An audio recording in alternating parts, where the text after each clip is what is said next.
Recently, I went over to the theater at the university to watch a rehearsal of an upcoming play. And at one point, there is a knife fight between two of the characters. And I thought it was going pretty good. But suddenly, the director jumps up and he says, "Hold it right there, guys. Hold it right there. You guys are human beings, and human beings never have just one emotion. Even if you're in a fight for your life, you are not always angry or furious. Sometimes you are fearful. Sometimes you might be relieved. Sometimes you might even have compassion. People are never just one emotion." And that's true about mourning. Don't think that there is any particular way that people have to mourn. You will, when someone dies that's close to you, go through a whole lot of different emotions.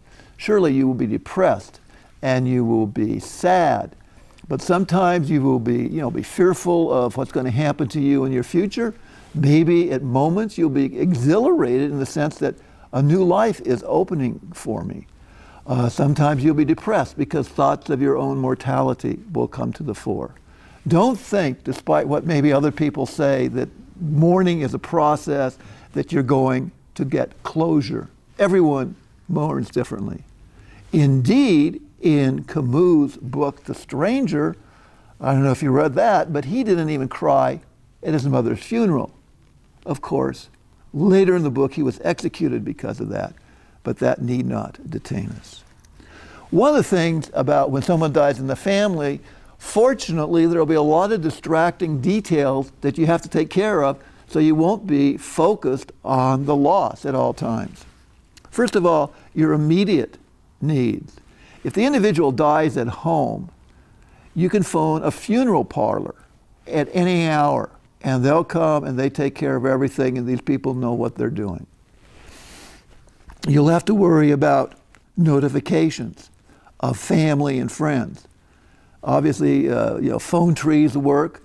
Funeral homes will take care of the obituaries in the local newspaper.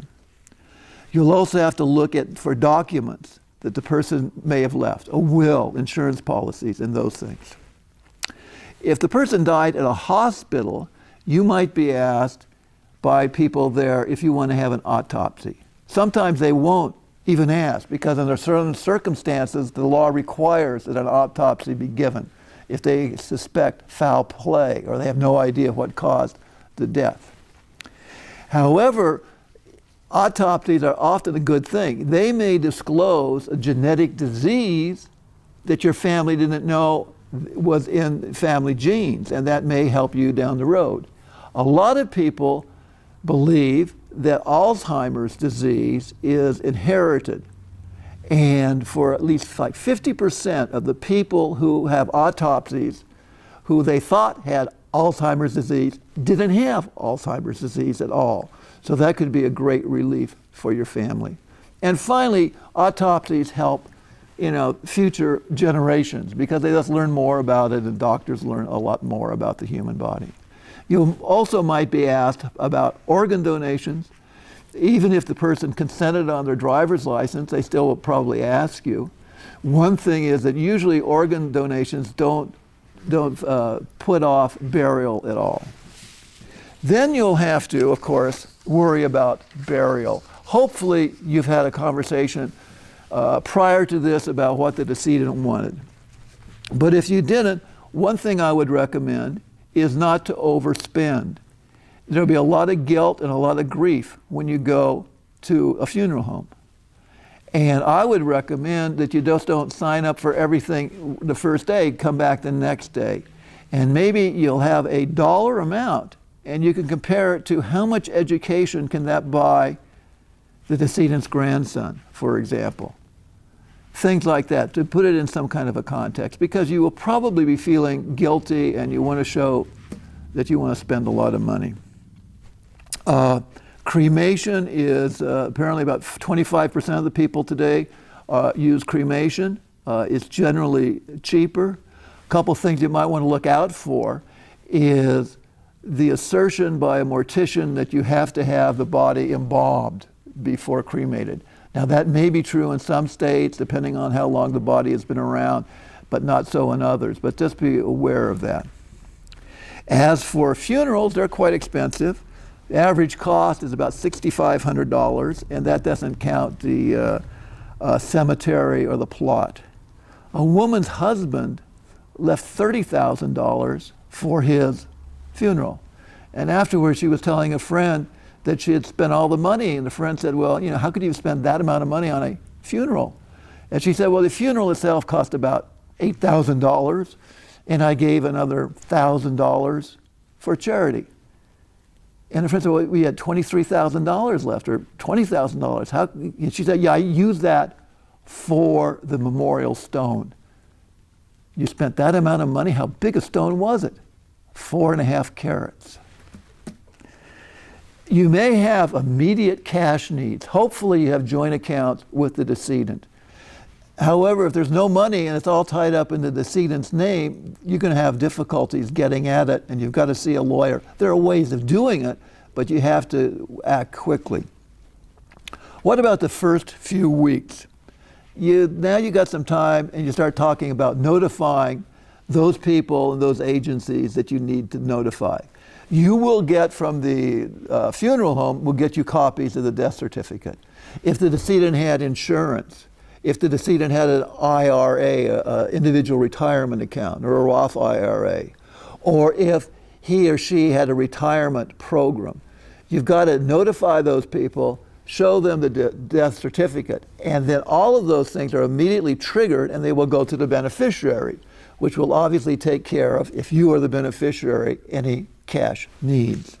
Definitely, if the decedent was on Social Security, you got to phone them and tell them that there has been a death.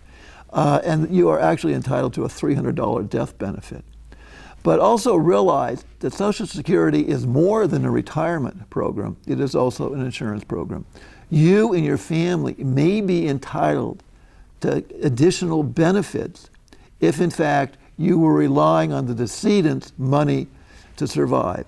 So one thing you want to talk to Social Security about is, do any of my children, or do I, or does anyone in my family be entitled to additional benefits? And they're very helpful. Okay, you're also going to find on the coffee table, after a couple of weeks, a pile of bills sent to the decedent. First of all, don't pay them, at least initially. You may get some very large bills from the hospital, from doctors, from a nursing home. You may not be liable to pay them. It may be that the only person that is liable is the decedent, and the decedent, if there's money in the decedent's estate, they can go after that. Clearly, in almost all states, children of a decedent are not legally liable to pay the decedent's bills. And in many states, indeed, the spouse is not legally obligated to pay the bills. So in the case of large bills, if you have any question, seek legal advice to see whether or not in your state you would be liable to pay them or not. And also, as to the smaller bills, obviously bills like the electric bills and things like that you want to pay, but you may get bogus bills. Some scam artists will read the obituaries and they'll send out bills claiming services rendered to the decedent that never were occurred. So be very suspicious about the bills that you get. What about probate? Well, first of all, if the person that died was the only guardian of a minor child, then you've got to go to probate, because you have to have somebody appointed to be the legal guardian of that minor. But if that's not the case, for a lot of us, we don't have to worry about probate. Because if we just have, if we have our personal property, we can divide that among the heirs. If there are some joint accounts, you don't have to worry about that. If there's property held in joint names, usually you just have to have the title changed by the county recorder, that sort of thing. Obviously, if there's a lot of money involved, then it has to go through probate. And if there's a will involved, it has to go through probate. But in a different section, I do talk about probate, and probate is not nearly as onerous as it used to be. I started this segment talking about how you're not going to have just one emotion during mourning, that life is very specific. And I want to leave you with at least a part of a poem that makes that point much better than I could ever make it. And it is by Emily Dickinson, and she's writing about death. I heard a fly buzz when I died. I willed my keepsakes, signed away what portions of me be assignable, and then there interposed a fly, with blue, uncertain stumbling buzz between the light and me, and then the windows failed, and then I could not see to see.